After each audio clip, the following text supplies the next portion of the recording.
6. Pada kali ini kita akan mengawali untuk perkuliahan materi drainase perkotaan ya. Semester genap 2022 ya. Hari Selasa tanggal 15 Maret 2002. Kuliah perdana jam ketiga dan keempat ya. Untuk yang hari Selasa ini kelas C dan kelas E ya. Sifatnya masih dalam jaringan atau daring ya. Padahal rekomendasi atau himbauan dari universitas adalah menggunakan sistem blended gitu ya, atau 50-50 berbagi antara daring dan luring gitu ya. Tetapi itu juga ada syaratnya gitu ya, termasuk diantaranya adalah surat pernyataan dari mahasiswa maupun mahasiswi yang diketahui oleh orang tua untuk bisa mengikuti perkuliahan luring dalam kelas. Yang kedua, yang mengikuti juga harus sudah divaksin 2 kali ya. Serta kapasitasnya juga masih 50% di dalam ruangan tersebut ya. Kapasitasnya masih 50%, berarti kalau biasanya 50 anak di dalam kelas itu bisa jadi hanya separuhnya atau 25.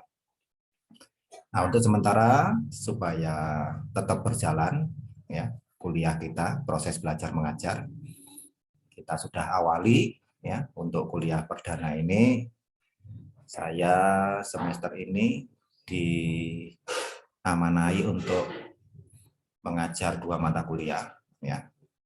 Yang pertama adalah perencanaan drainase perkotaan ya. Yang kedua adalah rekayasa perbaikan tanah dan fondasi lanjut ya. Jadi memang saya biasanya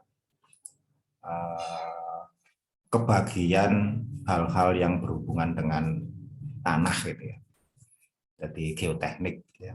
Saya mengajar geologi teknik, saya pernah mengajar ilmu ukur tanah 1 maupun 2 yang sekarang menjadi pemetaan ya, atau surveying ilmu ukur tanah.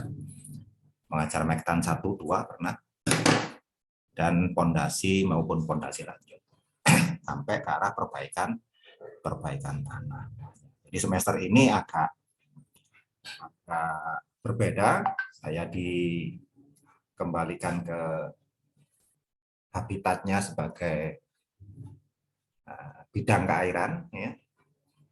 Saya mengajar drainase perkotaan walaupun tidak seluruhnya. Jadi kalau semester 6 itu ada 6 kelas, dari kelas A, B, C, D, E, F. Untuk drainase perkotaan berbagi dengan Bapak Suwitnyo MT, Pak Wiknyo kebagian kelas A dan B, sementara saya kebagian kelas C, D, E, dan F. Nah, mata kuliah drainase perkotaan ini ya, bobotnya hanya 2 SKS gitu ya. Hanya 2 SKS berarti praktis itu adalah 100 menit tatap muka, 100 menit belajar mandiri, 100 menit untuk aktivitas tugas dan pekerjaan rumah. Di dalam 1 semester sebagaimana biasa nanti kita akan bertemu ya, atau berdiskusi ya, itu selama 16 kali pertemuan ya. Lalu 14 kali sebagaimana biasa itu merupakan perkuliahan ya, lalu ditambah dengan ujian tengah semester dan ditambah dengan ujian akhir semester. Sehingga di sini nanti kita berharap dalam semester ini bisa terselenggara sampai 16 kali pertemuan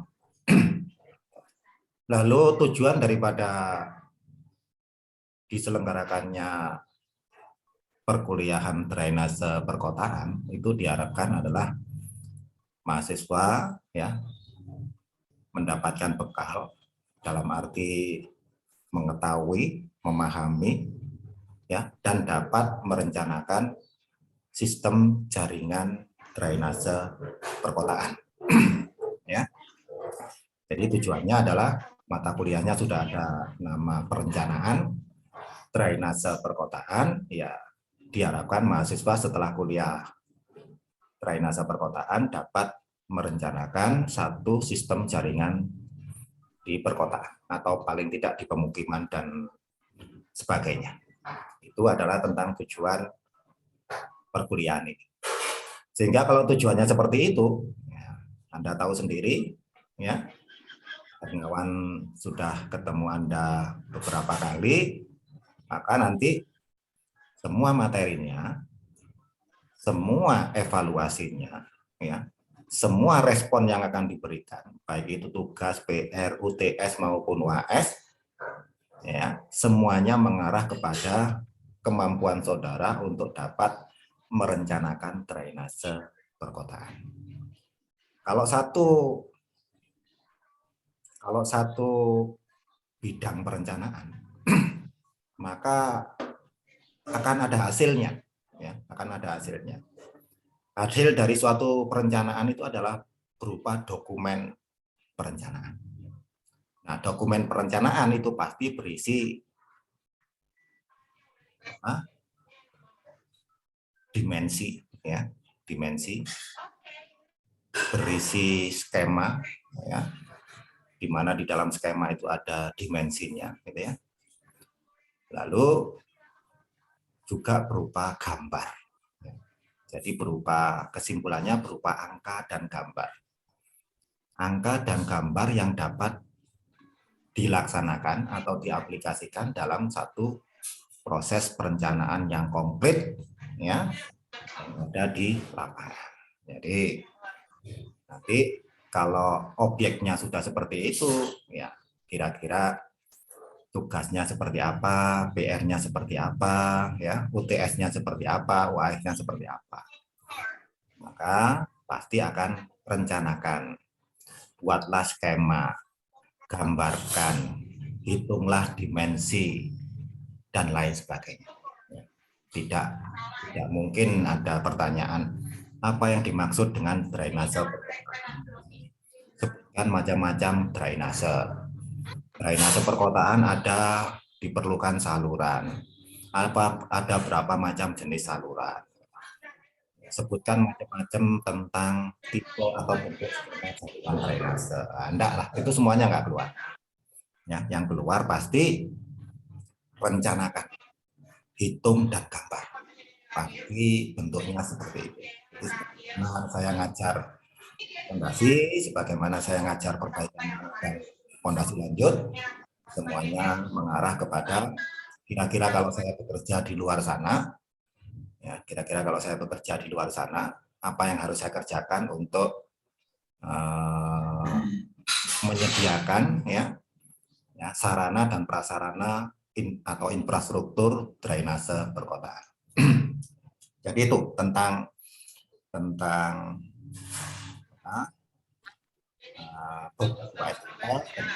pertemuan dan tujuan daripada kuliah ini diselenggarakan. Lalu mengenai materi, ya, mengenai materi, tentunya sudah disiapkan di dalam, ya, rancangan, ya, perkuliahan semester, ya, atau RPP, ya, rancangan perkuliahan, ya, atau RPS gitu, ya, atau RPP atau RPS untuk jurusan sipil. Dan biasanya kalau di jurnal presensi, ya, jurnal presensi mata kuliah, ya, itu ada di samping sebelah, sebelah ini, ya, di samping sebelah ini itu adalah berarti rincian daripada materi-materi yang akan kita pelajari bersama, ya, yang sebelah Nah, jadi pertemuan pertama apa, pertemuan kedua apa, pertemuan ketiga apa, dan itu sangat normatif sekali. Misalnya pengertian tentang drainase perkotaan. Yang kedua, pola jaringan drainase dengan saluran terbuka dan saluran tertutup. Yang ketiga, tempat pembuangan atau outlet sungai, laut, dan waduk. Ya, selanjutnya karakteristik hujan, pengolahan data hujan, curah hujan efektif. Selanjutnya jenis-jenis aliran pada saluran terbuka, bentuk-bentuk penampang saluran, dan lain sebagainya. Nah, itu semuanya bersifat normatif seperti itu. Ya. Nah, Anda tahu sendiri, saya paling nggak suka yang normatif seperti itu, karena itu semuanya bisa kita baca sendiri di dalam textbook atau referensi yang terkait dengan drainase perkotaan. Nah, baiklah, langsung kita bedah tentang materi. Ya. Judul mata kuliah ini adalah perencanaan drainase perkotaan. Berarti ada 3 kata penting. Ya. Kata yang pertama adalah perencanaan, kata yang kedua adalah drainase, kata yang ketiga adalah perkotaan. Ya. Perencanaan, drainase, perkotaan. Nah, perencanaan adalah bagian dari satu proses. Ya. Perencanaan adalah bagian dari satu proses, ya, yang bisa berupa tahapan dan rancangan untuk mewujudkan sesuatu. Itu namanya perencanaan. Jadi kalau kita buat definisi, ya kita gunakan logika yang jernih, begitu ya. Itu definisi menurut siapa, Pak? Ya menurut saya sendiri. Ya, kira-kira perencanaan itu adalah ya satu proses, ya satu proses, ya, perancangan yang di dalamnya terdapat tahapan-tahapan, ya, dari perancangan tersebut untuk mewujudkan sesuatu. Jadi Anda bisa merencanakan perkuliahan, Anda bisa merencanakan masakan, Anda bisa merencanakan pemukiman, Anda bisa merencanakan posyandu. Nah, tapi di sini merencanakan infrastruktur bangunan sipil. Infrastruktur dari bangunan sipil yang berupa drainase. Anda sudah tahu apa itu perencanaan. Sekarang kita masuk ke arah drainase. Drainase itu artinya pembuangan. Jadi drainase artinya pembuangan. Jadi kalau kita kaitkan dengan tujuannya adalah membuang kelebihan air, ya, yang dapat mengganggu lingkungan sekitarnya. Jadi membuang kelebihan air yang dapat mengganggu lingkungan sekitarnya. Nah, berarti di sini kalau drainase perkotaan adalah membuang kelebihan air di perkotaan karena dikhawatirkan mengganggu lingkungan. Ya, itu artinya drainase. Nah, nanti di dalam klasifikasi maupun macam-macamnya banyak. Ada drainase perkotaan, ada drainase lapangan. Ya, jadi kalau saya pernah bimbing perencanaan drainase lapangan bola misalnya. Perencanaan drainase lapangan sepak bola, ya, Kanjuruhan Malang misalnya. Saya pernah juga merencanakan perencanaan drainase lapangan bola Delta Sidoarjo misalnya. Nah, itu berarti kita harus mengacu pada standar perencanaan drainase lapangan bola. Saya juga pernah membimbing perencanaan drainase lapangan golf Araya Malang. Itu sudah lama sekali, hampir tahun 2000-an gitu ya. Ada anak bimbingan saya yang merencanakan drainase lapangan golf perumahan Araya Malang, ya. Ada juga drainase yang kaitannya dengan pertanian. Ya, jadi kalau Anda mendapatkan mata kuliah irigasi, ya, irigasi itu adalah membawa air, ya, dari sumber airnya bisa sungai, di mana di situ ada infrastruktur bendung misalnya, lalu dimasukkan ke saluran primer melalui intake pintu pengambilan. Dari saluran primer dimasukkan ke dalam bangunan bagi sadap, dari bangunan bagi sadap masuk ke arah saluran sekunder, lalu didistribusikan ke arah petak-petak tersier, bahkan menuju ke arah sawah dengan box kuarter. Nah, jadi kalau Anda masih ingat tentang teknik irigasi, nah, itu adalah saluran pembawa air untuk memenuhi suplesi kebutuhan air untuk pertanian.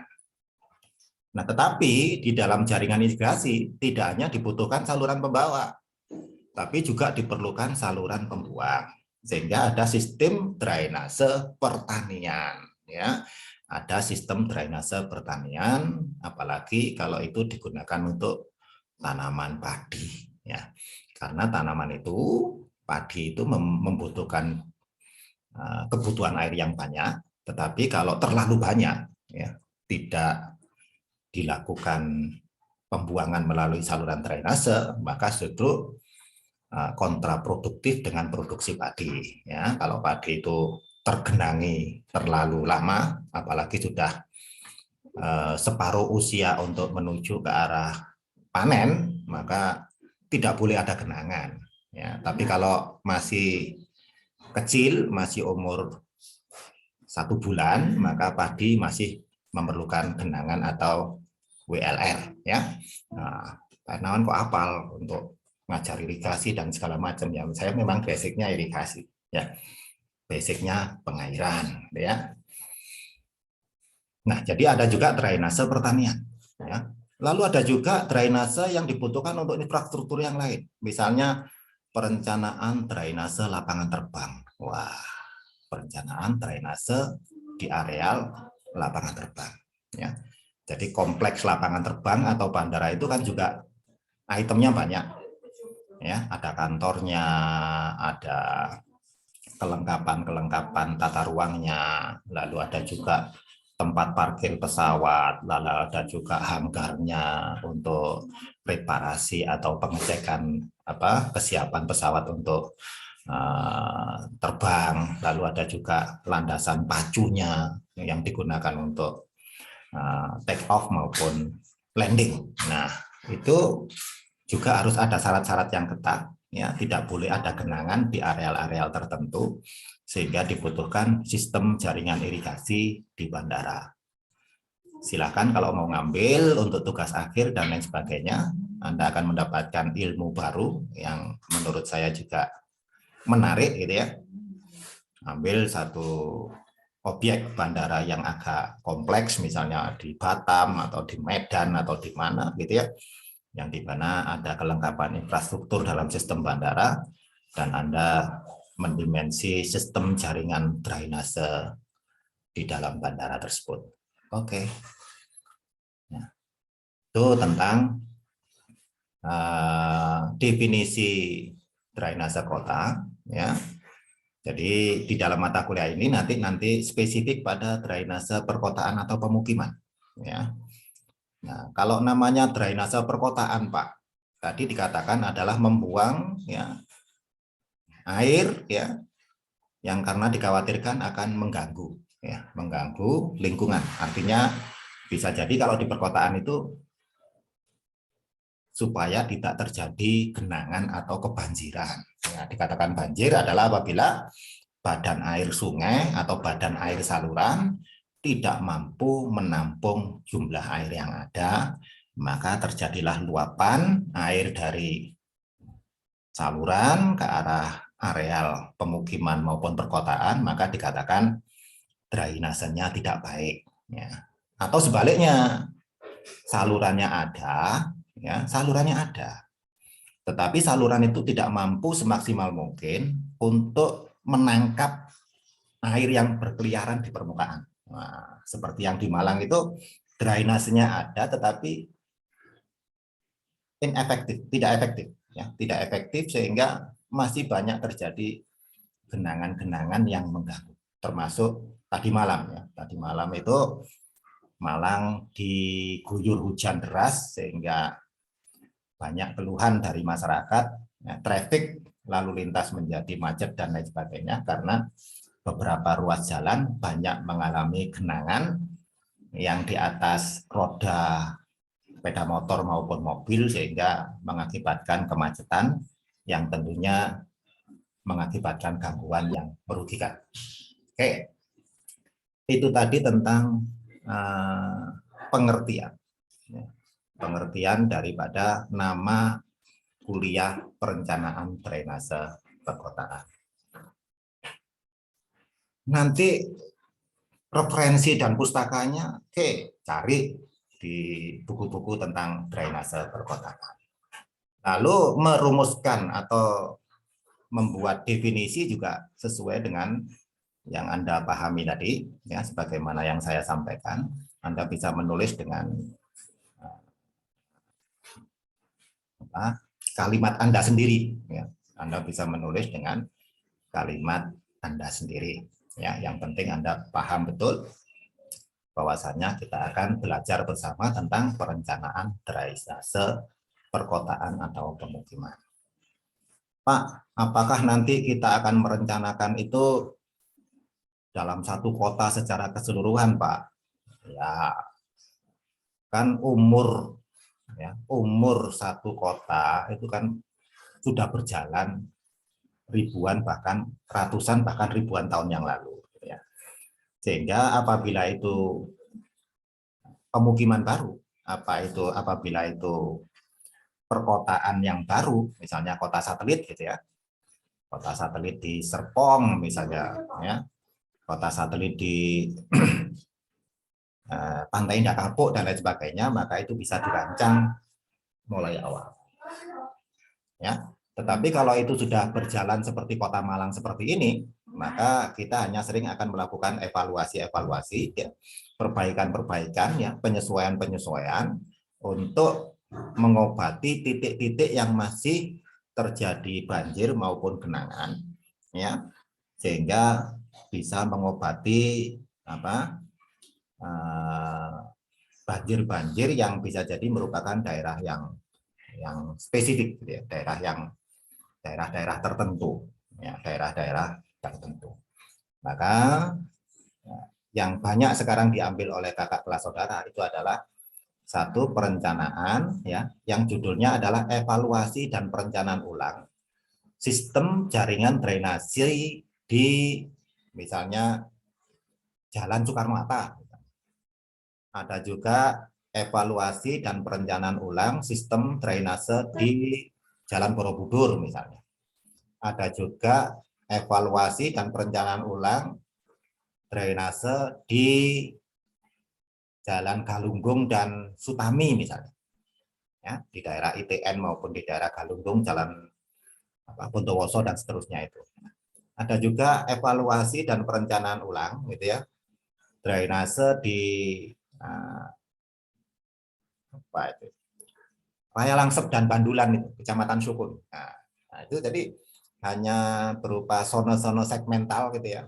Nah, itu sudah diambil oleh kakak-kakak kelas saudara dan banyak yang berhubungan dengan saya karena saya juga koordinator bidang keairan yang pertama, yang kedua saya juga yang membimbing judul-judul tersebut, ya. Jadi di dalam membimbing skripsinya, tugas akhir maupun skripsinya. Jadi tidak judulnya perencanaan drainase perkotaan tidak mesti langsung satu kota gitu. Nah, kota itu kan terdiri dari kelurahan, kelurahan menjadi kecamatan, kecamatan menjadi satu kota, dan itu akan dibatasi oleh tata ruang, ya, tata letak, tata wilayah, ya, sehingga batasan administratif itu kadang-kadang tidak sinkron dengan batasan topografi. Ya, kalau batasan topografi itu berdasarkan tinggi rendahnya satu tempat, ya, jadi elevasi. Kalau batasan administrasi itu merupakan batasan secara administrasi dan birokrasi kelembagaan di dalam tata negara. Jadi nanti kalau menggunakan perencanaan keairan itu tidak boleh menggunakan batas administrasi, ya, harus menggunakan batas topografi. Satu contoh misalnya Sungai Bengawan Solo. Gitu ya. Sungai Bengawan Solo itu hulunya itu ada di Jawa Tengah, ya, di daerah Wonogiri itu hulunya. Lalu turun ke arah Klaten, gitu ya. Lalu turun ke arah Sragen, lalu masuk ke arah ya, Ngawi, ke arah Jawa Timur, lalu Ngawi turun lagi ke Bojonegoro, Bojonegoro ke arah Lamongan dan Gresik, Surabaya. Jadi batasan administrasinya bisa jadi kota, bisa jadi provinsi, tapi batasan topografinya bisa jadi hulu, tengah, dan hilir. Ya, jadi kamu harus paham kalau menamakan perencanaan drainase itu bisa jadi di kecamatan ini, tetapi berpengaruh terhadap kecamatan sebelahnya. Ya, itu karena namanya topografi. Ya, misalnya kita ngomong juga drainase perkotaan atau drainase. Nah, misalnya di daerah Pendem misalnya, daerah Pendem Kota Malang. Nah, itu kan merupakan perbatasan juga dengan Kota Batu. Ya. Nah, maka kita tidak bisa mengatakan drainase di situ sebagai miliknya Kota Batu atau drainase di situ miliknya Kota Malang. Jadi harus ada sinkronisasi, walaupun batas wilayahnya berbeda, tetapi secara topografi itu sangat terkait dan sangat berhubungan. Oke. Sebelum saya lanjutkan tentang hal-hal yang lain, ada pertanyaan? Halo? Sementara belum. Sementara belum. Oke? Belum ada, Pak. Oke, silahkan. Oke, kalau nggak ada pertanyaan, saya lanjutkan. Saya sudah jelaskan tentang pengertian awalnya, lalu kita masuk ke arah materinya. Kira-kira materi apa yang akan kita pelajari? Ya, materi-materi tadi yang di dalam rancangan tadi berupa normatif. Ya, karena kita akan mengacu pada kemampuan untuk merancang atau merencanakan, ya, Anda lihat di papan tulis saudara, atau di papan tulis yang sudah saya tulis untuk hari Senin kemarin, ya jam 4, gitu ya. Tidak saya hapus supaya saya efisien dan efektif, gitu ya. Itu ada langkah untuk membuat satu perencanaan drainase. Jadi langkah untuk membuat satu perencanaan drainase. Jadi kalau saya ingin mewujudkan satu ya perencanaan drainase, pasti saya akan memulai sesuatu. Ya, jadi sudah ada pakan alirnya, dimulai dari start ini, ya, ini start ya, start ini, mulai dari start, ya, kita mulai. Kalau kita mau merancang sesuatu, apalagi infrastruktur, langkah yang pertama apa yang harus kita lakukan? Halo. Tadi kan perancangan itu berupa tahapan-tahapan yang akan menjadi satu proses untuk mewujudkan sesuatu. Langkah pertama apa? Kalau kita ingin merancang sesuatu. Kalau you jadi insinyur, teknik sipil, lalu tugas pertama ada proyek tentang perencanaan sesuatu. Langkah yang harus kamu lakukan yang pertama apa?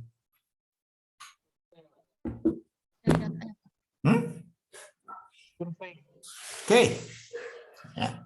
Jadi langkah yang pertama, kalau kita menjadi seorang konsultan atau menjadi seorang engineer atau perencana, kita harus mengumpulkan data-data dasar. Mengumpulkan data-data dasar yang diperlukan untuk proses perencanaan. Ya. Nah, pengumpulan data dasar itu ya, sering orang menyebutnya dengan survei. Ya.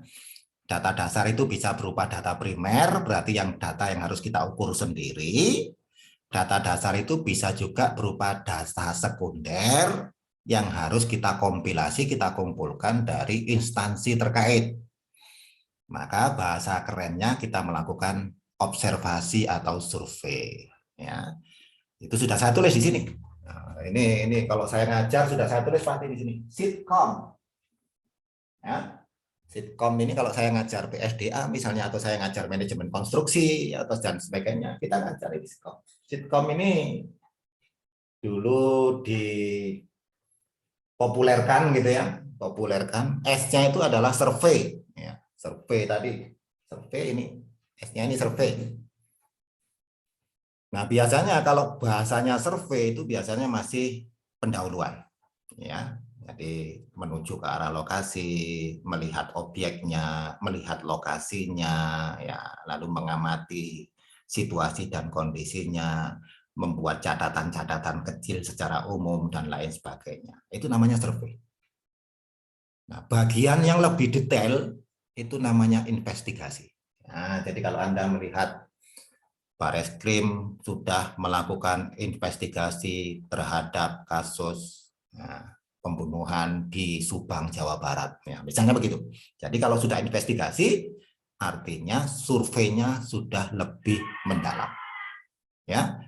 Nah, jadi kalau Anda lihat film gitu ya, terus ada FBI, I-nya itu adalah investigation. Ya, investigasi. Investigasi adalah mengumpulkan data-data itu sudah lebih detail. Nah, misalnya kalau drainase gimana, Pak? Studi evaluasi dan perencanaan ulang sistem drainase di sepanjang Jalan Borobudur misalnya.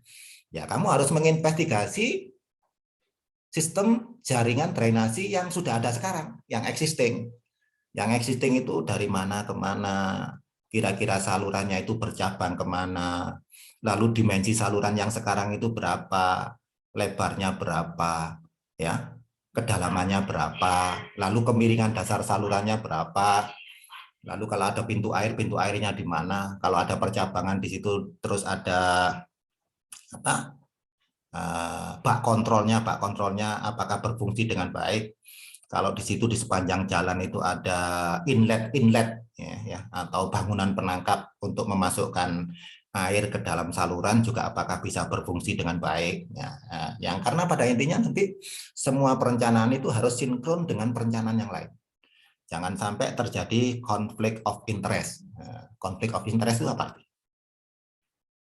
Apa konflik of interest itu? Hei, apa hei? Iki 78 anak tidur semua ini. Apa konflik of interest?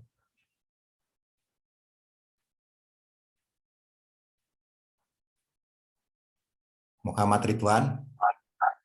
Konflik kepentingan. Konflik kepentingan. Misalnya like drainase ya apa?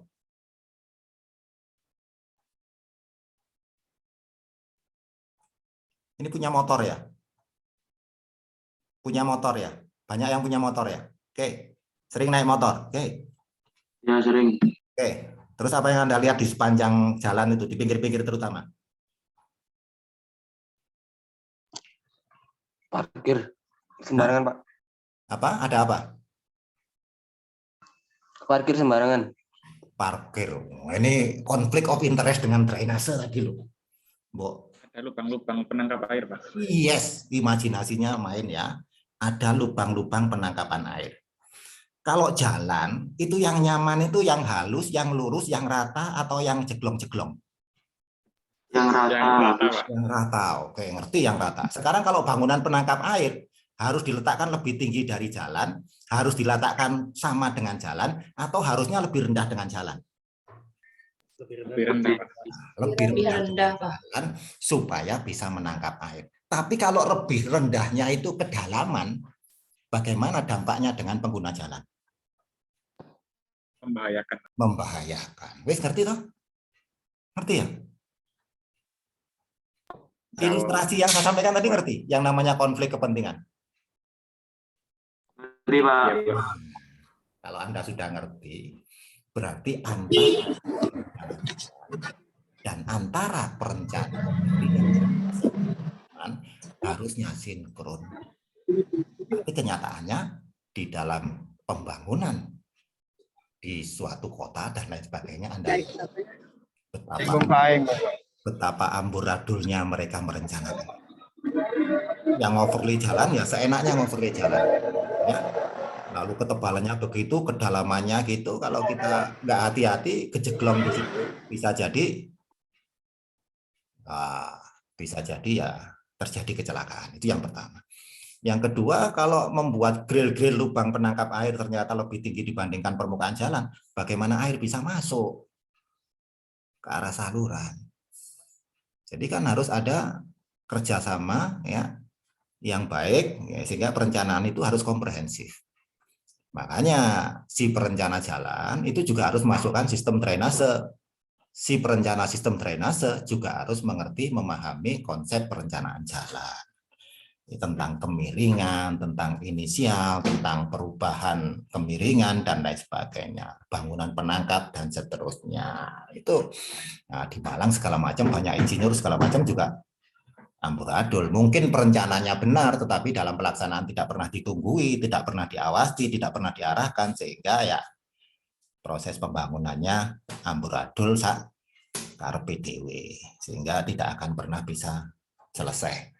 Artinya selalu ada tumpang tindih kepentingan antara bidang yang satu dengan bidang yang lain. Oke. Ya, jadi survei, investigasi, baru ke arah desain. Ya, kalau di sini perencanaan, berarti kita masuk ke desain.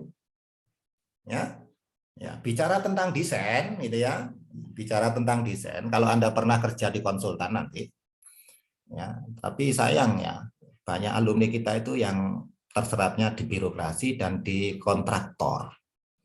Jarang sekali yang menjadi konsultan. Ya, nah, konsultan itu desainer tuh. Nah, kontraktor itu biasanya pelaksana. Jadi seorang kontraktor ya bagaimana mengelola ya, sumber daya manusia, bagaimana mengelola sumber daya peralatan, bagaimana mengelola sumber daya keuangan, dari man, material, money, ya, itu dikelola oleh kontraktor untuk mewujudkan pembangunan sesuai dengan spesifikasi yang diberikan oleh konsultan. Jadi kita mau desain di sini. Nah, desain ini ada tahapannya. Ada tahapan awal yang namanya preliminary study atau studi pendahuluan. Ya, ada studi pendahuluan. Jadi orang ingin merancang sesuatu atau lembaga atau kota atau negara ingin merancang sesuatu itu semuanya sudah harus ada studi pendahuluannya. Ya, jadi yang paling keren misalnya rencana ibu kota baru, rencana ibu kota negara baru. Itu sudah didesain pendahuluan. Katakanlah didesain pendahuluan 2, 3, 4, atau 5 tahun yang lalu. Bahkan itu sebenarnya sudah ada konsep dari mulai zamannya Presiden Soekarno. Ya, itu namanya studi pendahuluan. Masih awal, masih sangat awal pendahuluan atau preliminary study. Lalu desain itu nanti harus dilanjutkan ke arah studi kelayakan. Ya, studi kelayakan atau feasibility study ya. Feasibility study dulu rencananya ada di Kalimantan Tengah, setelah itu digeser menuju ke arah Kalimantan Timur gitu ya. Dari Kalimantan Tengah ke Kalimantan Timur, maka dianggap Kalimantan Tengah itu kurang memenuhi kelayakan dari beberapa item yang dibutuhkan. Ya. Ya, kelayakan itu juga harus layak secara teknis, juga harus layak secara ekonomis, dan juga harus layak arah lingkungan. Ya, analisis mengenai dampak lingkungan. Jadi dipilihlah areal ya di daerah Penajam gitu ya, antara Balikpapan dan Samarinda untuk menjadi rencana ibu kota negara yang baru. Nah, jadi misalnya semua aspek harus dimasukkan, ya, dihitung studi kelayakannya, kelayakan teknis, kelayakan ekonomis, dan kelayakan lingkungan.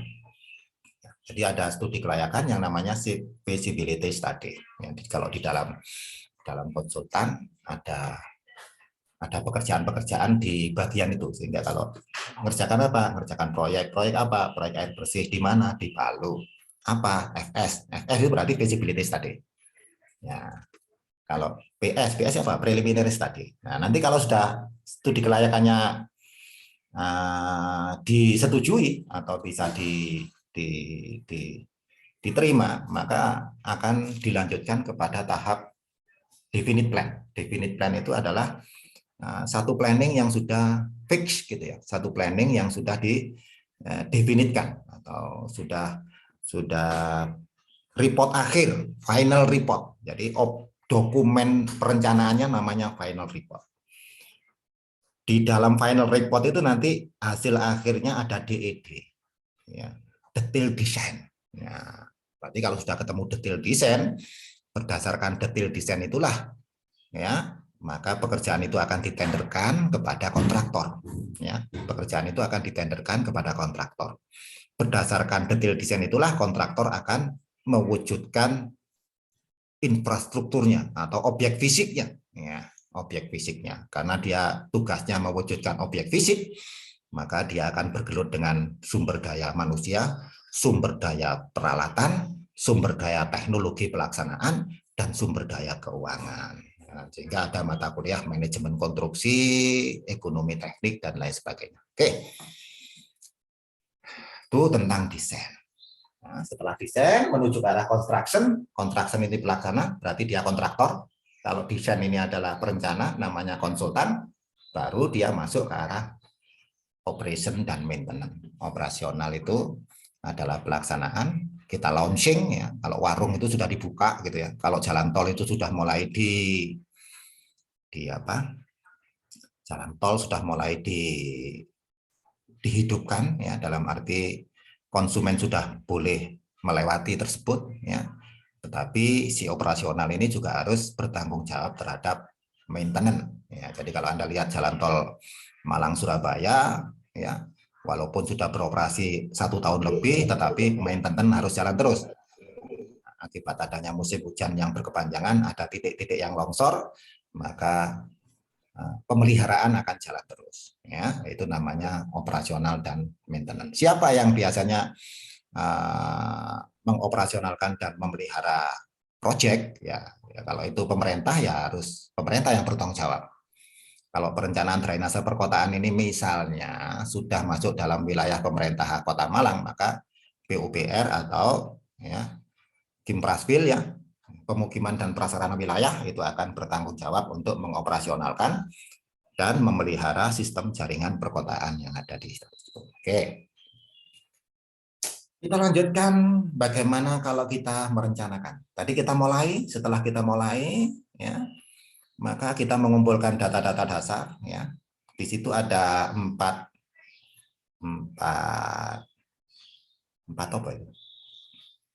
peta itu ya. Empat peta yang berbentuk apa itu? Berbentuk tempe itu apa ya? Jajaran genjang ya. Trapesium apa jajaran genjang? Jajaran genjang ya, berbentuk tempe itu. Jajar genjang. Ya. Oke, Anda lihat. Itu simbolnya flowchart atau bagan air ya. Jadi kalau stat itu ya pakai oval gitu ya, lingkaran pakai busur gitu ya. Oval lingkaran yang itu, kalau data ya seperti itu ya. Data yang pertama adalah data hidrologi ya. Data hidrologi ya. Kalau Anda sudah dapat mata kuliah hidrologi, maka mata kuliah hidrologi itu nanti akan kita terapkan di drainase perkotaan. Ya, siapa yang ngajar hidrologi? Pak Ashar, Pak Suli, Pak Wiknyo? Pak Ashar. Oke, nanti kita akan review, kita ulang gitu ya. Apakah Pak Hernawan bisa ngajar hidrologi? Anda cek aja, Anda lihat nanti, Anda kontrol. Jadi, yang pada intinya data hidrologi itu bisa berupa klimatologi. Klimatologi itu apa ya? Klimatologi itu misalnya kelembapan, klimatologi itu misalnya suhu, klimatologi itu misalnya radiasi matahari, klimatologi itu misalnya kelembapan ya. Nah, itu tetapi tidak secara langsung kalau itu untuk klimatologinya. Tapi kalau untuk hidrologi itu jelas. Kalau hidrologi itu apa? Curah hujan. Ya. Curah hujan ya, yang nanti secara alamiah akan ditampung oleh sungai mungkin ya, akan ditampung oleh palung-palung yang memang berupa cekungan-cekungan yang secara alamiah akan menampung aliran permukaan ya, menampung surface runoff ya. Surface runoff selalu akan mengalir dari daerah punggung menuju ke daerah lembah, daerah yang tinggi menuju ke arah cekungan. Nah, kalau cekungan alamiah itu namanya sungai, sehingga Anda mengenal istilah daerah aliran sungai. Das ya, sudah mengenal das atau daerah aliran sungai, sudah mengenal watershed, sudah mengenal catchment area. Oh, itu bahasa nih coro Jawa apa coro Madura nih ya. Jadi ya data yang pertama berupa data hidrologi. Data yang kedua berupa apa itu? Peta apa itu? Peta topografi. Topografi. Peta topografi, di dalam peta topografi selalu kita dapatkan informasi-informasi tentang tata letak, ketinggian, elevasi dari suatu tempat-tempat di dalam permukaan bumi. Ya, jadi peta topografi. Jadi kalau hidrologi itu nanti kita akan bicara masalah mata kuliah hidrologi atau menggunakan pemahaman saudara dari mata kuliah hidrologi. Kalau peta topografi yang berupa pemetaan administrasi maupun tata letak maupun ketinggian suatu daerah atau suatu tempat, maka kita akan menggunakan mata kuliah ilmu ukur tanah. Mapping and surveying. Mapping and surveying. Ya, saya juga pernah ngajar itu. Lalu data yang ketiga, ada berupa data apa? Data tanah. Data tanah digunakan untuk apa? Halo.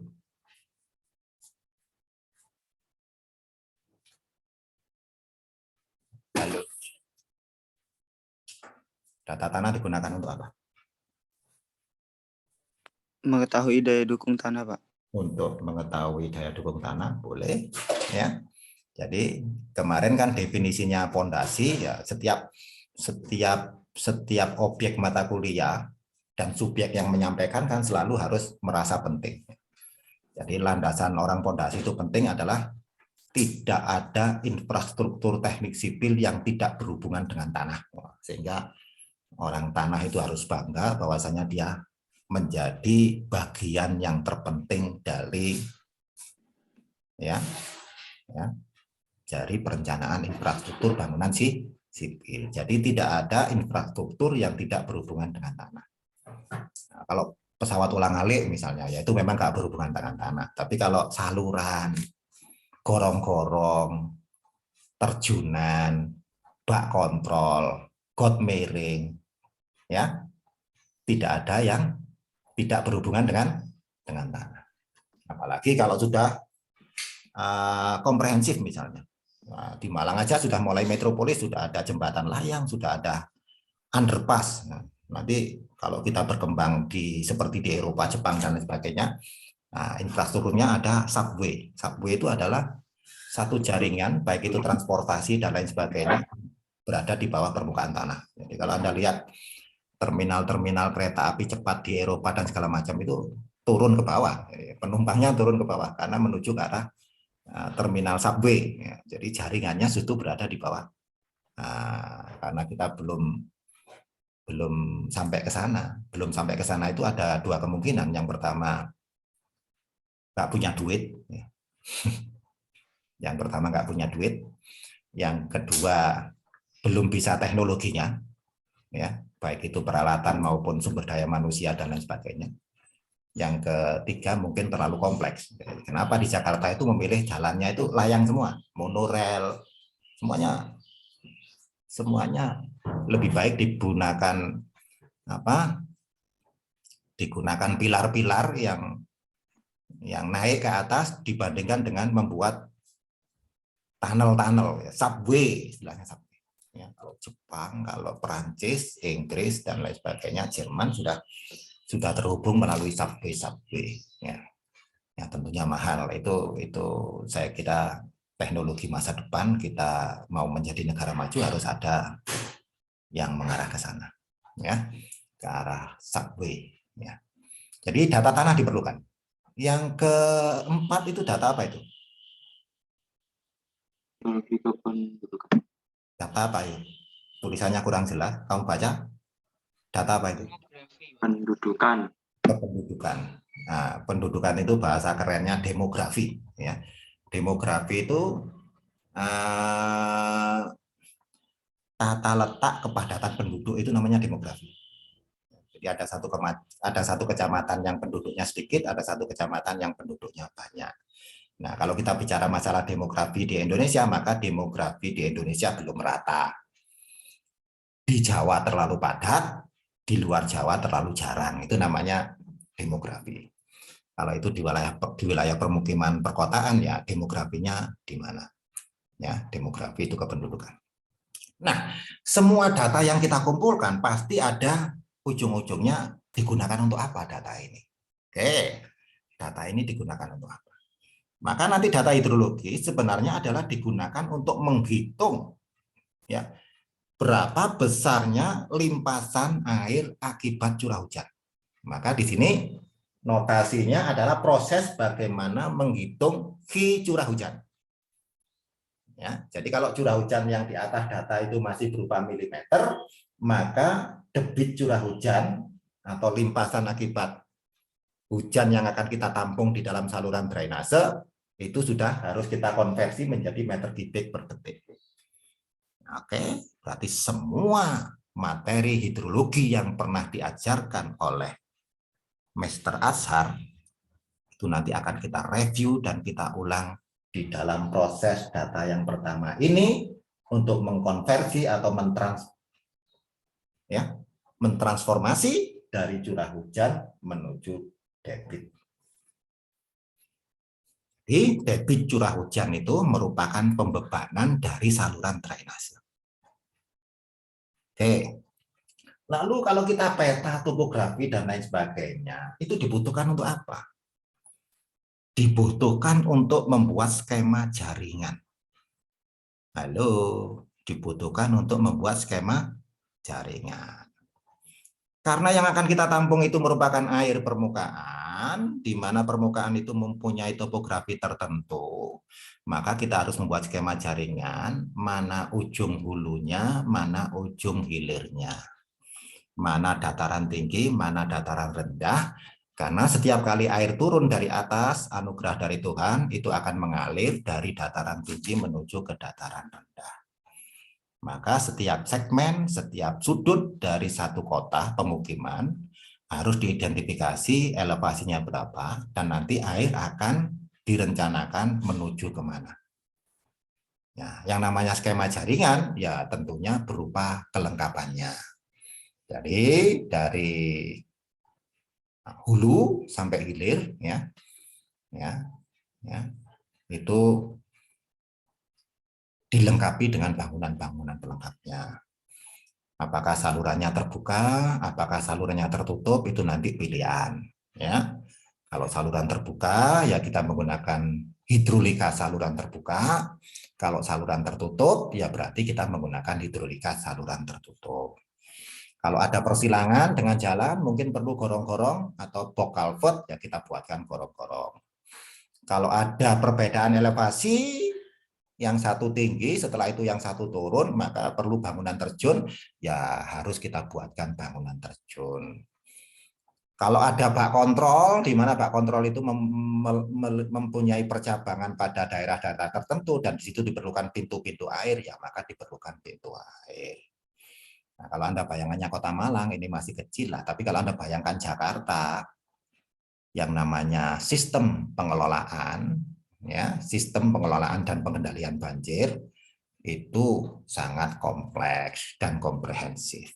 Ya, ada pompanya, ada salurannya, ada pintu airnya, ada terminal airnya yang namanya retarding basin, ada kanal-kanalnya, ono banjir kanal barat, ono banjir kanal timur, dan lain sebagainya, ada sumur resapannya, ada macam-macam. Ya, ada poldernya, ada tanggul yang itu macam-macam. Betapa rumitnya dan menjadi masalah besar tentang banjir ke depan. Ya, banjir ke depan akan menjadi masalah yang sangat kompleks karena impact dari kepadatan penduduk yang tidak bisa kita hindari. Ya. Makin lama makin besar, ya, semakin besar satu kota dengan kependudukannya, maka akan mempunyai masalah juga yang semakin besar. Ya. Jakarta itu tidak main-main. Jakarta itu penduduknya sudah lebih dari 10 juta jiwa. Ya, Surabaya itu sudah di antara 4 juta jiwa. Ya, Malang ini sudah 1,3, 1,2 juta. Nah, padahal kota besar seperti New York, London, Paris itu ya kira-kira 3-4 juta. Jadi Surabaya itu sudah setara dengan mereka kalau ditinjau dari kependudukannya. Kalau ditinjau dari luasnya dan rasionya, ya sudah amat sangat padat lah Surabaya. London aja kalah. Ya. Ya, New York aja kalah. Tapi ada yang lebih parah lagi dibandingkan dengan Jakarta misalnya. Misalnya Mumbai. Mumbai itu kota terpadat di dunia. Ya, Tokyo itu kota terpadat di dunia. Lalu juga Hong Kong. Ya, Hong Kong itu juga padat. Ya, yang padat-padat itu yang ada di situ. Ya, Mumbai, India, New Delhi, India, lalu Beijing, Cina itu sudah sedemikian besarnya penduduknya. Bahkan lebih dari 18 juta jiwa. Ya, satu kota Mumbai itu sudah di atas 15 juta penduduknya. Betapa padatnya.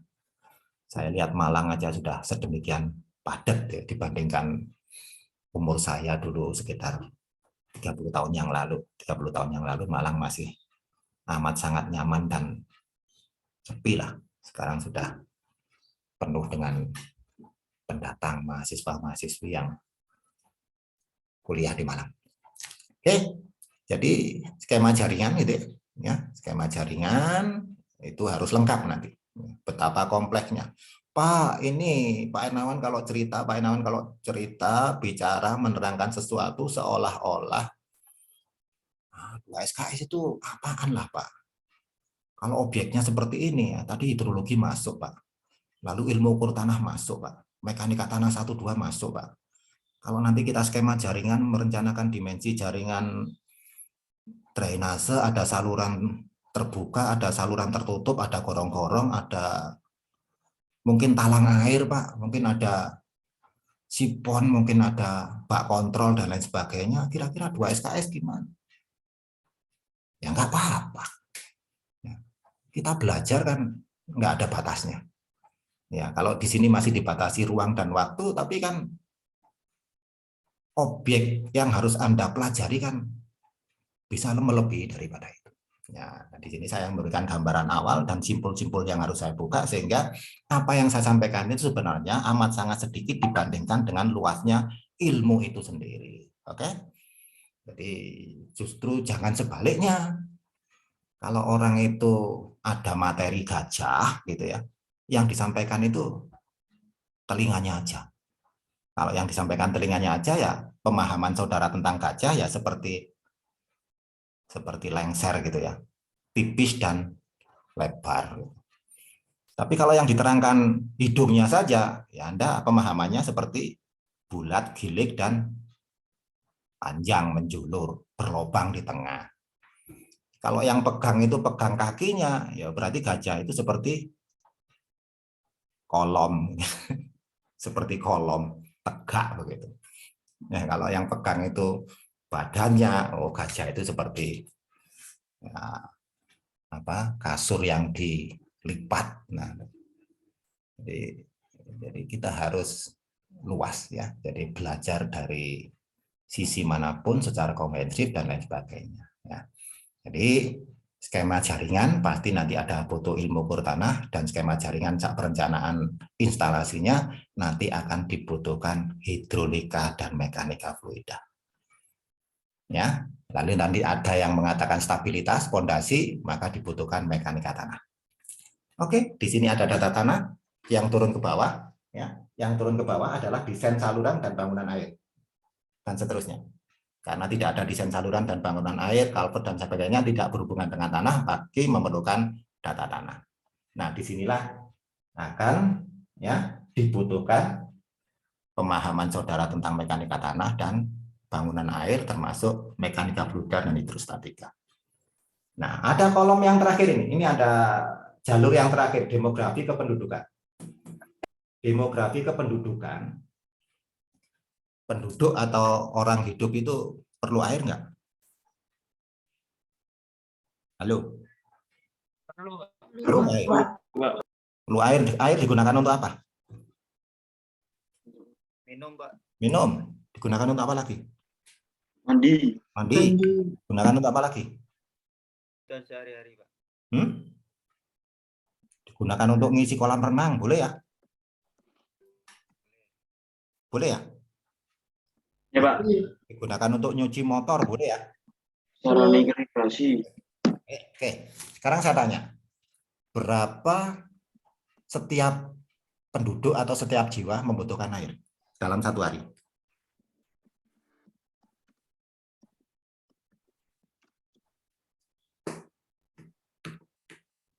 Loh, Waternet-nya sudah lulus?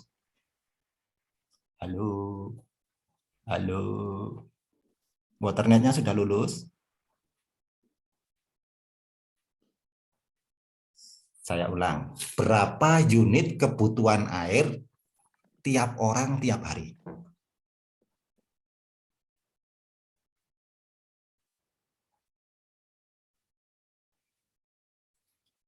Narik 90 rek iki rek, narik 90. Ojo turu tok ae. Ayo ayo ayo.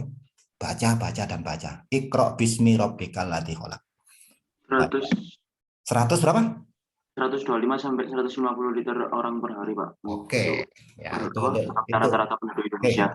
Untuk standar kota sedang atau kota besar seperti Malang ini sekitar 125 sampai 150 liter per hari per orang.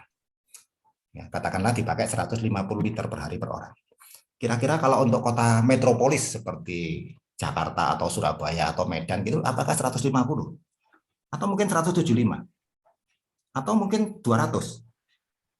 Bisa lebih. Bisa lebih. 210. Jadi proporsionalnya ya, semakin besar suatu kota ya, dianggap kebutuhan airnya semakin tinggi. Oke, itu kita sepakat, standarnya seperti itu. Jadi kalau sekarang saya tanya, 150 liter per hari per orang, apakah itu dikonsumsi semua dan masuk ke dalam tubuh manusia? Tidak, Pak. Enggak. Iya, Berarti harus ada yang terbuang ya? Iya. Oke, Iya, Pak. harus ada yang terbuang. Kalau dia itu terbuang, masuk ke mana?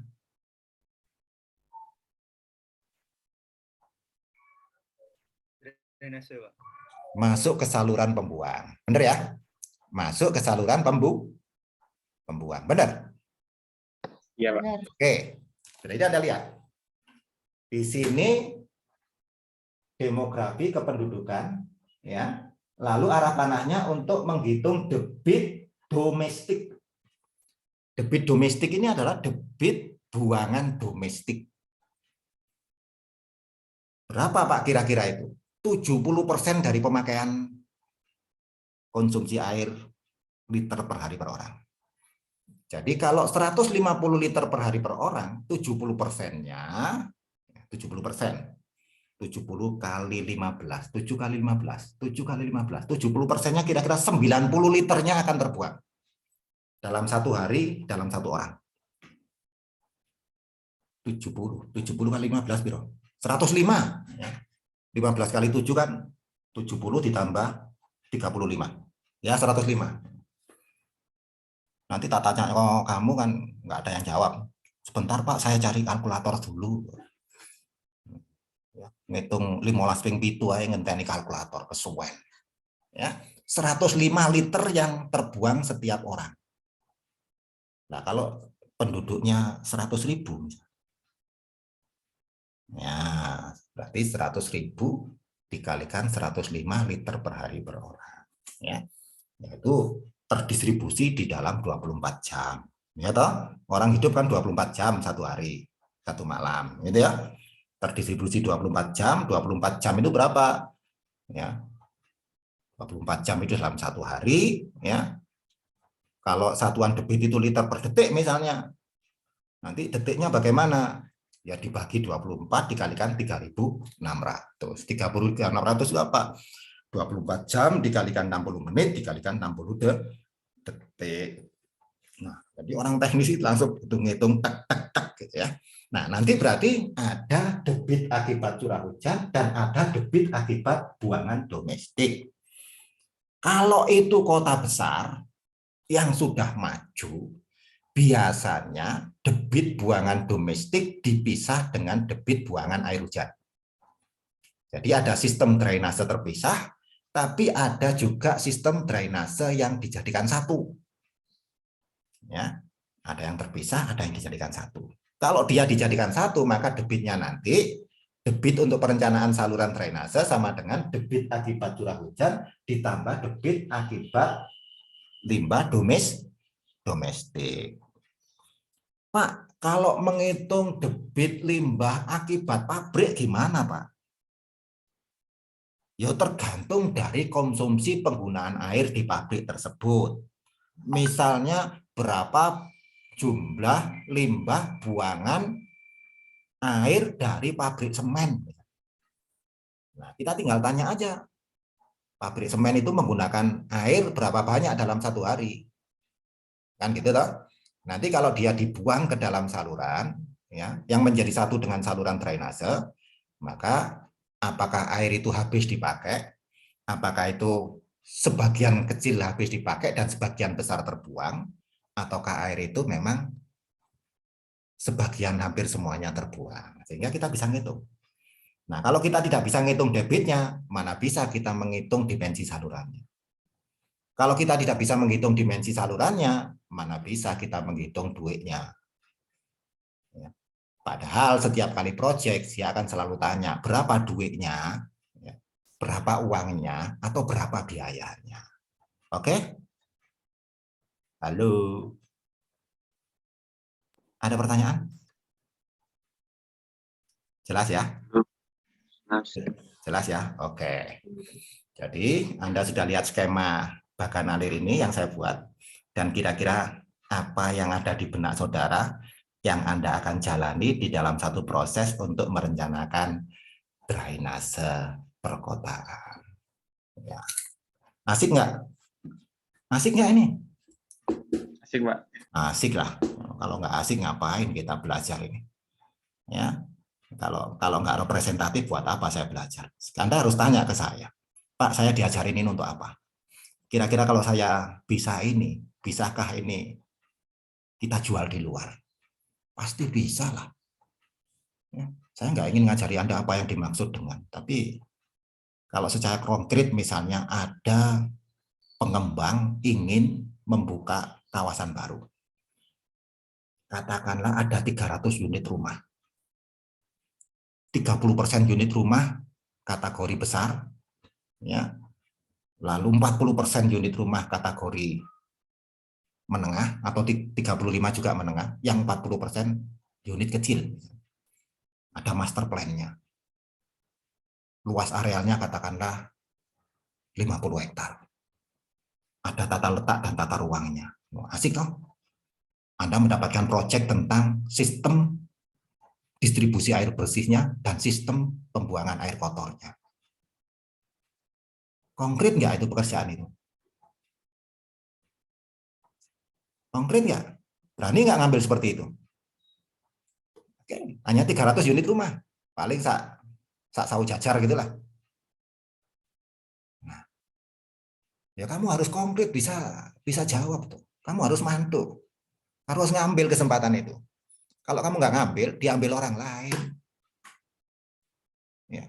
Jadi kalau kamu habis lulus terus ditawari, ini ada pekerjaan, saya lagi mengembangkan suatu kawasan. Ya. Nah, kalau kamu dari teknik sipil, saya masih membutuhkan orang yang bisa merancang, merencanakan sistem jaringan distribusi air bersih dan sistem perencanaan pembuangan airnya. Apakah kamu sanggup dan bisa? Kamu harus jawab, saya sanggup dan saya bisa. Kalau kamu nggak jawab, kesempatan itu hilang, diambil orang lain. Diambil anak Unmer, diambil anak ITN, diambil anak UB, diambil anak ITS, diambil anak Widyagama, diambil anak semua jurusan sipil. Jadi kamu jangan terkungkung di dalam tempurung, di luar sana kompetitor Anda banyak. Oke, sehingga kamu harus semangat untuk berbekal ilmu, supaya nanti kesempatanmu di luar lebih luas. Oke, ya. Jangan kecil hati, ngelmu itu angel lek gerung ketemu. Lek wis ketemu gampang. Oke. Nah, ini prosesnya. Lalu lanjutannya, saya tidak terlalu lama, habis ini saya ke kampus karena masih banyak yang ngantri mungkin mau konsultasi. Nah, kalau data-data itu sudah kita proses sesuai dengan peruntukannya, ada debit limpasan curah hujan sudah bisa kita hitung, skemanya sudah tersedia, ya, skemanya sudah tersedia. Lalu debit akibat buangan limbah domestik, ya, di dalam kondisi yang lebih spesifik sekarang ini, ya, akibat limbah itu ada ilmu tersendiri, ya. Kalau di dalam apartemen misalnya, rumah susun misalnya, hotel misalnya, rumah sakit misalnya, limbah itu harus disendirikan. Karena ada konsekuensi green building. Jadi limbah itu harus diproses, kalau dibuang dia tidak boleh langsung masuk ke dalam saluran drainase, maka dia harus dikontrol tersebut di dalam instalasi pengolahan limbah. Nah, di dalam ilmu tersebut ada yang namanya plumbing, ada yang namanya sanitasi dan plumbing. Beberapa murid saya sudah mengambil judul skripsi tentang plumbing. Ya, plumbing itu berarti untuk gedung bertingkat, baik itu hotel maupun rumah sakit maupun apartemen dan lain sebagainya. Bagaimana instalasi plumbing di dalam gedung tersebut sudah bisa menjadi judul. Bagaimana ngitungnya, Pak? Gampang. Yang pertama ngitung kependudukan di dalam hotel. Kalau okupansinya penuh, berarti di dalam hotel tersebut penghuninya berapa. Lalu yang kedua ngitung kebutuhannya. Ya, penghuni hotel itu kalau penuh, kira-kira menghabiskan air berapa sih dalam satu hari? Nah, setelah itu kamu menyiapkan sistem jaringannya dan membuang ke arah pembuangannya. Oke, kamu sudah ngerti waternet, kamu sudah mengerti jaringan pipa, ngapain nggak berani? Ya, kalau belajar waternetnya beneran, itu sudah bisa dijaga kinerja. Sayang saya tidak ikut membimbing waternet karena saya dirasa sudah terlalu banyak bimbing yang lain. Jadi ada juga pemberian bimbingan itu disesuaikan dengan keadilan proporsional gitu ya. Supaya tidak banyak menumpuk di satu orang gitu ya. Sehingga karena saya masih harus mewarnai IUT, ilmu ukur tanah dan mekanika tanah, maka untuk bangunan air, waternet saya tidak dialokasikan mahasiswa-mahasiswi yang harus dibimbing. Padahal dulu saya yang memberikan briefing tentang waternet. Oke, tapi kalau Anda ada masalah dan lain sebagainya tentang skripsi dan sebagainya, saya selalu terbuka walaupun saya bukan pembimbing saudara. Kalau mau ajak diskusi dan lain sebagainya, silahkan. Kalau saya bisa bantu, akan saya bantu. Oke, tahap selanjutnya adalah perencanaan.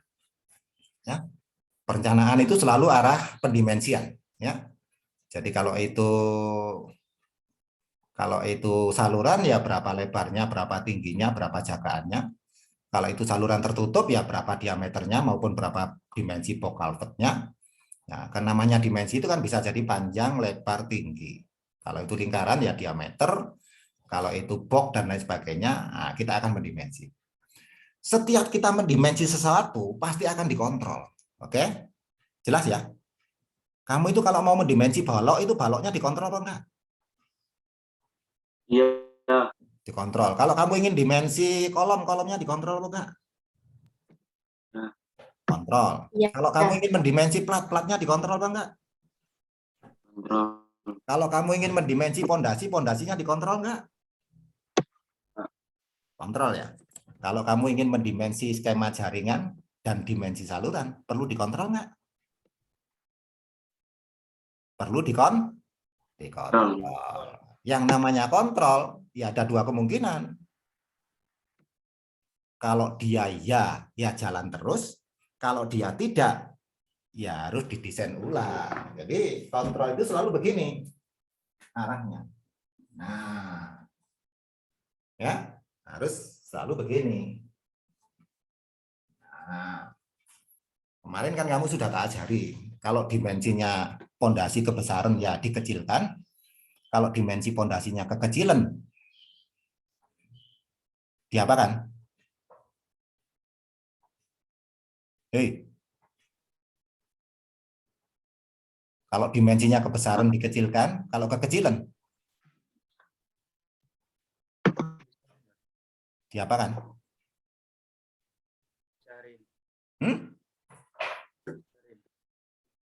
Kalau kekecilan, ya dibesarkan kan gitu aja toh. Kok kamu takut-takut mau ngomong?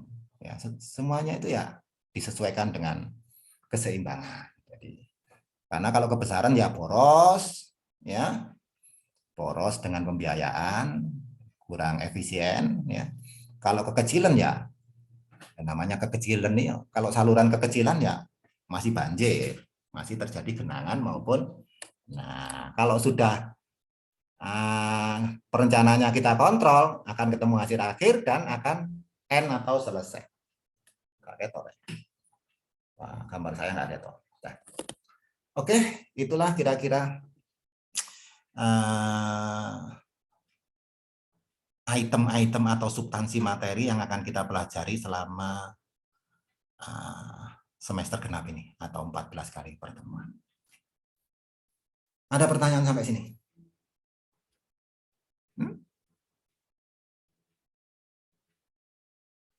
Halo, ada pertanyaan? Belum? Oke. Oke. Nah, nanti kalau sudah ikut kuliah perdana ya silakan baca-baca yang banyak, yang luas. Nanti kalau kuliah berikutnya sudah banyak yang ini Anda pertanyakan. Ya. Orang itu mau ngerti, mau paham itu biasanya banyak pertanyaan di pikirannya, di kepalanya. Oke. Setelah materinya saya sampaikan, nanti ada referensinya. Referensi itu adalah pustaka pendukung yang harus Anda punyai ya untuk mendukung proses belajar di mata kuliah ini. Ya, semua referensi yang ada kaitannya dengan ini itu bisa dipakai. Jadi kalau nanti pas saya jelaskan tentang hidrologi, berarti Anda perlu referensi hidrologi. Kalau nanti saya harus menjelaskan debit, ya, dan perencanaan salurannya, maka Anda perlu referensi hidrolika. Ya, kalau pas peta topografi, skema jaringan dan sebagainya, ya, elevasi ketinggian, ya Anda perlu pemahaman tentang ilmu ukur tanah. Kalau nanti pas menghitung tentang stabilitas bangunan pelengkap dan lain sebagainya, maka Anda perlu data tanah dan seterusnya. Sebaliknya kalau saya membahas tentang statistik demografi kependudukan, perkembangan jumlah penduduk, misalnya, ya, untuk menuju ke arah 10 tahun ke depan dan lain sebagainya, ya Anda harus mengerti statistik dan lain sebagainya. Nah, itu referensi. Tapi biasanya kalau Anda membaca buku tentang sistem perencanaan drainase, itu sudah membahas tentang unsur-unsur yang saya sampaikan tadi. Ya, Pak, saya harus pakai buku apa? Ya, semua buku tentang drainase silakan diambil. Yang dalam negeri atau yang luar negeri, dalam negeri boleh, luar negeri boleh. Bahkan untuk internal teknik sipil, UMM, Pak Wiknya sudah mengeluarkan buku tentang drainase perkotaan. Jadi kalau Anda ingin mempelajari tentang bagaimana merencanakan sistem drainase perkotaan, ada buku ya yang sudah dikeluarkan dari kolega internal saya. Ya. Saya lihat cukup bagus ya. Di dalamnya justru banyak ke arah praktis ya. Jadi bagaimana mengolah data hidrologinya, bagaimana membuat skema jaringannya, bagaimana sudah cukup praktis ya. Nah, biasanya buku-buku kalau luar negeri yang bahasa Inggris itu justru banyak konsep-konsep yang apa? Berwawasan luas itu apa? Futuristik ya. Ya, futuristik sangat luas dan komprehensif gitu ya. Jadi kadang-kadang kalau kita baca yang itu kurang sabar, kurang telaten. Jadi buku-buku luar negeri, buku-buku terjemahan itu isinya sangat komprehensif dan futuristik begitu ya. Tetapi kalau kita baca itu nggak telaten, nggak sabar, biasanya males. Tapi kalau buku-buku praktis gitu ya, biasanya mengolah data hujan menjadi data debit misalnya. Ya, ada Gumbel misalnya, ada Log-Pearson misalnya, ada Q kuadrat misalnya, ada Smirnov, Kolmogorov dan lain sebagainya. Itu lebih applicable, lebih praktis, lebih terapan ya. Hidrologi terapan dan lain sebagainya. Itu bukunya Pak Wiknya banyak banget. Kenapa beliau itu mengambil membuat buku dan berisi tentang praktis seperti itu? Karena berdasarkan experience pengalaman beliau jadi konsultan. Jadi objek-objek yang pernah beliau kerjakan tentang paket project itu, ya, analisa proses hitungannya tinggal dimasukkan, dijadikan sebagai contoh di dalam buku-buku tersebut. Ya, jadi sangat menarik. Ya, itu tentang referensi. Yang terakhir tentang evaluasi. Evaluasi Anda sudah pernah ketemu saya, berarti evaluasinya tidak berbeda. Ya. Evaluasi nilai akhirnya akan sama dengan presensi ditambah TGS, tugas, ditambah UTS, ditambah UAS. Ya, jadi ada presensi, Pak, presensinya dihitung ya. Jadi kalau P itu 1, TGS itu 1, UTS itu 2, UAS itu 3. 1, 1, 2, 3, berarti 5, 7. Ya. Berarti kalau presensi itu 1, berarti 1/7. 1/7 itu 1 dibagi 7 kali 100%. Ya, kira-kira 14%. Benar ya? 1 bagi 7, 1 tinggal 3, 3 dibagi 7, 4. Ya, sekitar 14%. 14% kok lebih. Tugas juga 14%, UTS-nya adalah 2/7. 2/7 berarti 20 dibagi 7. Kalau 3 itu 21, berarti kalau UTS kira-kira 29%. UTS 29%, UAS-nya adalah 3/7. 30 dibagi 7, ketemu 4, 4 itu 28, sisa 2, 2 dibagi 7, ketemunya 6. 46 sampai 47%. Oke, itu evaluasinya. Presensi 14%, tugas 14%, UTS 29%, dan kira-kira UAS-nya 46 sampai 47%. Ya, dari situ ada skor akhir. Skor akhirnya bisa A, bisa B+, bisa B, bisa C+, bisa C, bisa D, dan bisa E. Ya. Anda tahu sendiri, Anda sudah punya kemampuan, Anda sudah menjawab respon evaluasi yang diberikan. Saya kira-kira kalau Pak Ernawan itu mengevaluasi, kategorinya gimana, gitu ya? Berpihak kepada saudara ataukah berpihak kepada kenyataan? Kalau Anda membandingkan dengan dosen yang lain, mungkin Pak Ernawan termasuk medit, gitu ya. Tapi kalau Anda introspeksi ke dalam diri pribadi, aku pondasi kolek B, alhamdulillah sajano kemampuanku yo gak sakmono. Ya, jadi itu sudah saya upgrade semuanya dan saya berpihak kepada saudara, tapi saya tidak akan pernah menafikan, tidak akan pernah sama orang yang tahu dan orang yang tidak tahu. Tidak akan pernah sama orang yang rajin dengan orang yang malas. Tidak akan pernah sama orang yang rajin kuliah dan tidak pernah kuliah. Oke, sehingga saya mempunyai gradasi yang kira-kira ya sesuai lah dengan kontribusi dan perjuangan. Ya, kalau Anda dapat A pondasi atau dapat B+ ya memang sudah relatif lebih kerja kerasnya dibandingkan yang lain. Kelihatan, nggak akan pernah nggak kelihatan kalau saya mengevaluasi. Ya, oke, sudah lebih 1,5 jam ini ya, kita hampir 2 jam. Saya kira cukup untuk pertemuan kali ini. Ada pertanyaan? Untuk absensinya bagaimana, Pak? Oke, presensi hari ini karena di dalam info KS belum dicantumkan karena finalisasi tentang keikutsertaan di dalam setiap kelas itu masih berubah-ubah. Maka untuk hari ini saya minta ketua tingkatnya, perwakilan dari kelas C dan kelas E, gitu ya, merilis. Ini ada 96 partisipan. Ada 96 partisipan. Saya tidak tahu dari kelas C berapa orang partisipan dan dari kelas E berapa orang partisipan, tapi totalnya 96 partisipan. Silakan ketua tingkat dirilis. Ya. Setelah itu nanti dikirim ke arah WA saya untuk presensi kehadiran kuliah perdana 15 Maret 2022. Jelas ya? Jelas ya? Jelas, Pak.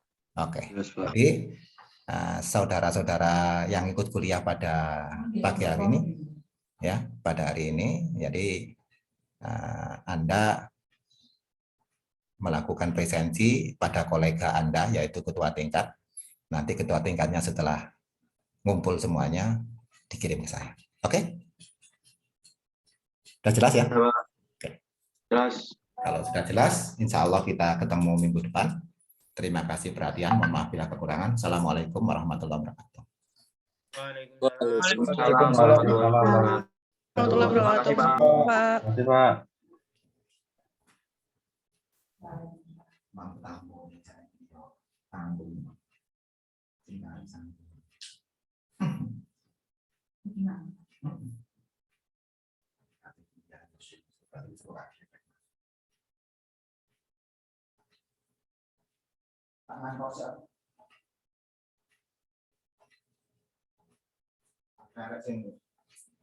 Skripsi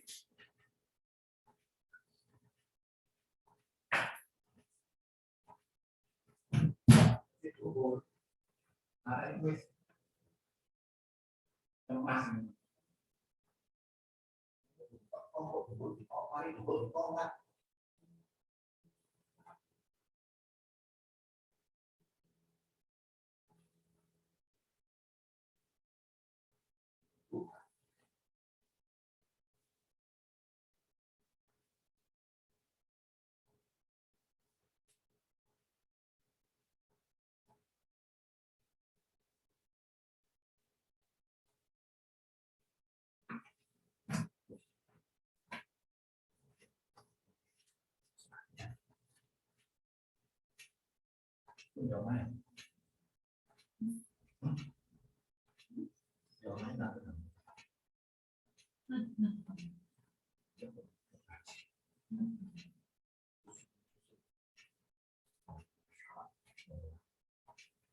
Wis ganti tutup.